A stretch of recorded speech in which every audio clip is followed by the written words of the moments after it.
Welcome. You're listening to the Keeping Ashland Healthy podcast, a podcast production of the Mental Health and Recovery Board of Ashland County, Ohio. Thanks for joining us. And welcome back to another episode. We are right in the middle of our Getting to Know Your Ashland County Mental Health and Recovery Board Members series. And it's Dr. Ashley and the boss. Good morning, Dr. Ashley. Good morning, boss. How are you today? I'm doing well. How about yourself? Good, thanks. Yeah. And in studio with us, and again, this is Mental Health and Recovery Board Studios here at County Road 1095, 1605, is one of our youngest and most energetic board members. Most energetic, yes. I think so. He's here. Benjamin Key. Welcome, Benjamin. Good morning. Thank you for having me. Can we call you Ben? I think Ben's good. Okay. Anything but late to dinner. All right. So, as the audience may remember, we've been trying to explain, in revised code, chapter 340, what are mental health and recovery boards? We don't assume that's something that folks talk about around the kitchen table on a regular basis. So we tried to unpack what that board is as regards to the law, but also getting to know the local people here in Ashland County that serve on your mental health and recovery board, so that as you run into these folks, whether you're out at the stores or activities or events in our town, you can have a conversation about how they're serving or things that they said on these podcasts. So without further ado, Ben, one of the things we always start with is emphasizing the fact that it's a requirement in revised code that serving members actually are county residents. So maybe if you could tell our listeners a little bit about how long you've actually lived in Ashland County. Yes. Yeah, so I grew up here in Ashland County. So just a street over on County Road 995. I used to ride my bike past this building all the time, trying to figure out what this place was. Right? Wow. But after... There's some deep meaning in that. That's right, yeah. Full circle. Yeah. I swore I would never move back to Ashland County as a young man. And after going to school and living out of state for a couple years, my wife and we moved back to Wayne County. And then we moved back to Ashland County here in the last couple years. So we've been enjoying being back in our community, our hometown. It's a great place to raise a family and be connected. Awesome. And again, our listeners can't see Ben. And if you don't know Ben, you should know that Ben is one of our youngest board member. And I say that because I want to remind our listeners that the board tries really hard to be representative of Ashland County. So that's not just geographic representation, but we also try to tick off all those different demo boxes, including age. So Ben, you don't have to give your age, but I think it's probably safe to say that he's our youngest board member. I think so. I think by a number of years. A couple years, maybe. Yeah. Just he barely beat out, Mr. Gauze or Mr. Dyer, right? Just a couple years. Yeah. A little bit. Yeah, that's right. So, and how long then in total have you been involved? Now we can't count your bike riding experience, but how long have you formally been involved with the Mental Health and Recovery Board? Ben? So I believe it's just over a year. When I came back, we moved. Yeah. When we moved back to Ashland County. I was looking for some ways to be involved, and I've never been able to be on the board before because it's, not living in the county. So it was something that I was like, hey, I'll reach out. I used the website. Yeah. And that's great. Yeah. Yes, express some interest. And for our listeners, that's right. For those of you that do know what a website is and use one, you can express an interest in serving on the board. And David does respond. I do. It works. I monitor that constantly, and I'm usually very lonely, so I will respond immediately if anybody reaches out to our website with an inquiry. So, no, but thank you, Ben, for serving, because you're right. You did, as soon as you were eligible, because you moved back, you expressed an interest in being a counselor. I mean, you're not working as a counselor now, but that's one of the areas we really look for in a board member is that expertise in mental health and substance use services. So we appreciate your expertise that you bring to the table. Absolutely. Yep.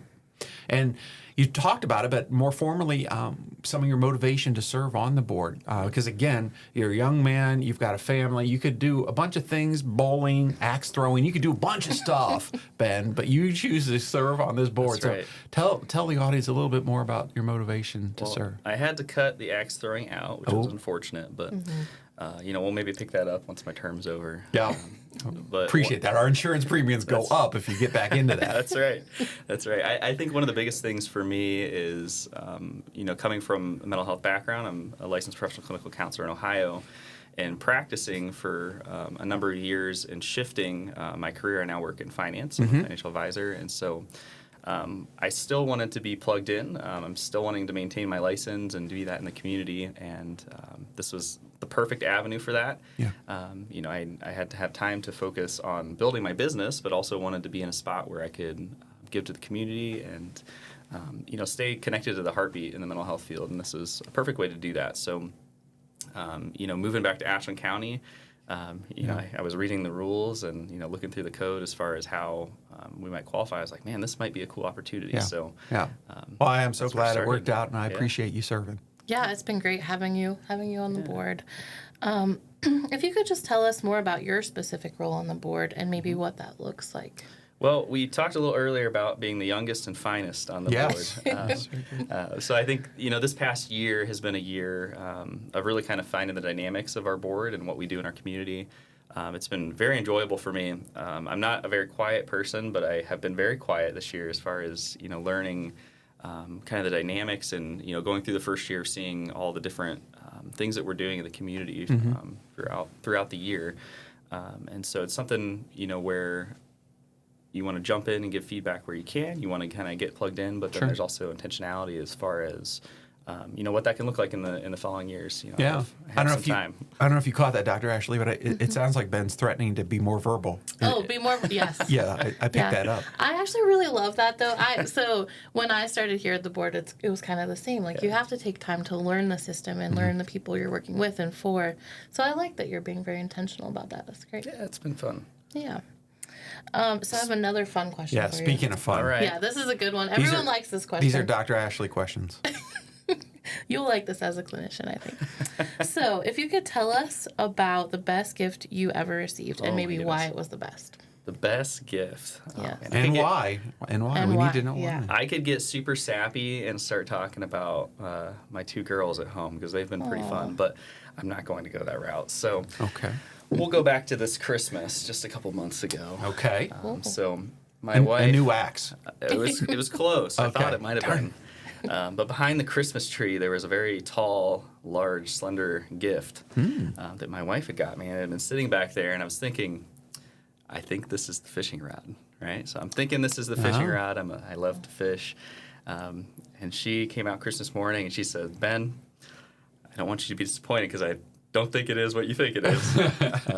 And so we had a very good laugh about that before I opened it. But I'll tell you what, it was yard reflectors. And they were tall and slender, and I needed those for the driveway because... Yard reflector. So when the plow truck came? Well, they keep the plow truck in its lane and some other people in my family that will go unnamed. But there's been some turfing in our yard the last couple of years, and so this Wow. has provided a nice runway. So That is a practical gift. Very practical. I'm a practical man. I've never am. met your wife, but that's an extremely practical gift. She knows I'm practical. I see. Did she know you needed that? Like, did you ask for that? Or I think- she... I think it might have been guilt from, doing unnamed things to our yard over the Oh, years. no. But she knew That's I'd hilarious. appreciate that, and I don't know. Maybe it was a selfish gift. I didn't think about that. Maybe. Right? I think it was thoughtful. We're gonna go thoughtful. Yeah. That's a good But answer. that was a good gift. I like that gift. Wow, I would Yeah. not have thought that. Yeah. I also like got that. a drill. That was pretty cool. Right? I should have brought it with me. Yes. Also very practical. We could have heard that on air. Yeah. That's awesome. Okay, one more here. If money were no object and you could go back in time and do anything you wanted with your life, what would that be? My goodness. Now Well, you're I'm pretty 20 young years. here. Yeah. So in the 20 years, what would I do? Yeah. No, I think when I think about that question, if money were no object, I think about all the things. Going back to kind of what got me into the mental health field initially was when I was in high school. I did some work with my local church up at Haven of Rest Ministries up in Akron, Ohio. Sure, So they have I know that. a large homeless ministry and components of mental health that they do up there for substance abuse. And that's kind of initially what got me plugged into the field. And then over the years, doing some pieces through that and being involved in different things, I got involved in just giving time and giving things to that before I decided, hey, I'm going to spend a bunch of money and go to school to do this. And that was something that if I could go back, I would do more of that because I have less and less time with the family as I get older. Sure. I look forward to maybe a day when the kids can be involved in that, or I have more time to do those types of things. But that was something that was very, very valuable, not only to the community, but I think also just to myself to be able to give in that way to people. So I would totally do that. I would also travel more. I think that was a piece of, I very much enjoyed that as a young person, being able to experience a lot of things, and having those opportunities was really, really foundational, I think, in a lot of decisions and just kind of seeing the world. Right. That was part of the story of moving away from Ashland and, being away. Right. But I think ultimately being back home towards Right. Our value of family and just being close has been cool. So, Yeah. I think that's all I would change. I don't know. Yeah. I've had a good life so far. Yeah, no, that's pretty good, and love that. I love that. Yeah, I've heard this story where folks leave their hometown, they experience the world, they see that there are differences, but there's some core things about their hometown when they get to a stage of their life, raising kids, and et cetera, that are really conducive to that and lend themselves. So they oftentimes. The places you vacation are not always the places you want to raise a family. Yeah. But Right. your hometown sometimes is that place. Yeah. Oh, it's interesting. I can relate to that for sure. Same. We can't call Indiana traveling the world. I don't know if we can use that I on see. air here, but Right, yeah. but it was 3 hours. Sure. West. We'll say I lived out west for a You while. lived out west. Indianapolis is a crazy town. I so- like Indianapolis. Yeah. It's fun. They have a great zoo. Yeah, Muncie's nice, right? They made a good transmission back in the day. You probably don't know about that, Dr. Ashley. No, I don't. Well, You have to tell us now because neither one of Right. us. no, We're no, like, it was just for those folks that like hot rods. The Muncie transmission was a decent transmission that was All right. made back in the day. Oh, very cool. Yeah, I don't want to reveal Piece of any more. history. Dr. Ashley will start to It's a analyze future me. episode, right? Yes. Now, one of the things I enjoy asking board members about is, we do a lot of different things. I think we fund over 50 different programs between our 3 contract partners, Appleseed Catholic Charities, and Acada. But I like to hear what the board members think of, of all those different kind of programs. What are the ones, in your opinion, Ben, not a right or wrong answer, but which ones do you think most positively impact our county? Yeah, I think they all do. I think one of the biggest things and the most fun things for me this past year has been really getting to know our partner agencies. Yeah. That has been such a blast for me. Yeah. It kind of feels, as a clinician, when from working at different agencies, I felt like I was like in a buffet of agencies all year long, just Right. to know all these great people and what they do. And so we have such a strong, tight-knit group in our community. I think I don't think I've ever seen a board that has functioned so well together, and then also had partner agencies that function so well together. It is a well-oiled machine, I think, in our county, which makes it easy for us to fund and partner and do types of things. So Yeah. it's been really nice to see that, when our agencies come to us and say, hey, we have something going on or we have this idea, that it's we really can have that conversation and make it happen. But I think one of the coolest things that I've seen over the years, I've liked seeing some of the involvements that we do with the community, even just events, like our fair event. I was gone that week, of course, this year, but being able to see how many people come through and just getting some of the numbers from you guys as far as just how many contacts we had with people that had needs and that were interested in what we were doing. I think that connection with people, I think, is one of the biggest things that we can do here. No, that's a good one, and you're right. Hopefully, you'll block your schedule Yes, this year there's for the time. fair. But That paper I signed, did I sign up for 7 days at the booth? Is I that what think you did 7 You might days. have. We want to have you out there. But no, you're absolutely right, and we'll talk about that more as we get closer to the fair. But we see a lot of folks, and one of the things we noticed the trend was. And we don't know exactly if it was because of the pandemic or just shifting attitudes. We hope it's the shifting attitudes that folks were much more comfortable picking up a lot of our literature and our information than in years past. So, yes, we saw more people and gave away more resources this past fair than ever before. And we hope that trend continues because we know that folks are struggling in a variety of different ways. Yeah. And the better we are to get them the information that might be helpful, the better we all are. And I don't know, I appreciate you mentioned our partner agencies. In fact, Ben, we're going to have them in, our directors of the 3 agencies after our board series. Just what you said, I think it's important for our audience to know that the partnership with our contract agencies, Acada, Appleseed, in Catholic Charities is critical, and not all counties have that good collaborative relationship. Not that we can't have difficult conversations; we have to have those sometimes, especially when money Absolutely. and funds are tight. But boy, oh boy, it works a lot better when we can have those conversations in the context of a positive relationship. Yeah, it's really cool too when you see like the directors of each agency, they go and support the other agencies. Yeah. And you don't always see that in other counties. Like Right. they're so supportive of each other, and they Right. could be competitors, you know? Right. So I think that's a really unique Yeah. thing we have here. Yep. Little shout out to our board staff. As a new member, Uh-oh. I know that I'm not just walking into the bliss of Ashland County. It's been a lot of years of connection and conversation and relationship building between our board staff and those agencies. So Yeah. No, I appreciate that. there's been a lot And- of work in that. Yeah, we have a great staff. I'm very biased, obviously, but I appreciate my board members, but certainly the staff. Dr. Ashley being one of those staffers, we really they're all committed, just like the board members are, to the mission and the vision of the board, and that comes through.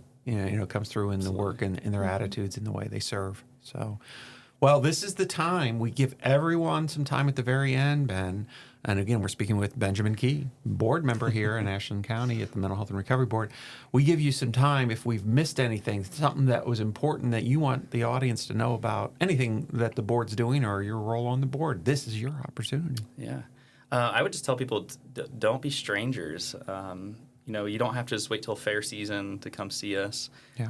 All of our meetings are open to the community via great. Zoom and in person if you'd like. Yeah. We have very comfortable chairs and We do. an endless hot water machine. Right? Yes. Coffee's available. Sometimes chocolate. And if you come in person, you get all the silly jokes before Yes. we start the business. So Yep. we enjoy that. And I would love the opportunity just to meet more of our community members and kind of talk through, what their concerns are. Not all of our meetings are, rebel rousers and those pieces, but I think just having that connection with those that have questions or need services is a good thing. So Right. That's great. Good thoughts. And as a public body, as Ben said, we everything we do is open to the public and transparent. That is our goal. It's the board's goal, is to be as transparent as possible because these are public funds that we're working with. So, well, Ben, thank you for taking some of your time out from your axe throwing Thank you so to much, swing Ben. by and talk with Dr. Ashley and I. And Dr. Ashley, as always, it's been a pleasure. Thank you. Thank you for listening to another episode of the Keeping Ashland Healthy podcast. The podcast is a production of the Mental Health and Recovery Board of Ashland County, Ohio. You can reach the board by calling 419-281-3139. Please remember that the board funds a local 24/7 crisis line through Appleseed Community Mental Health Center. It can be reached by calling 419-289-6111. That's 419-289-6111. Until next time, please join us in Keeping Ashland Healthy.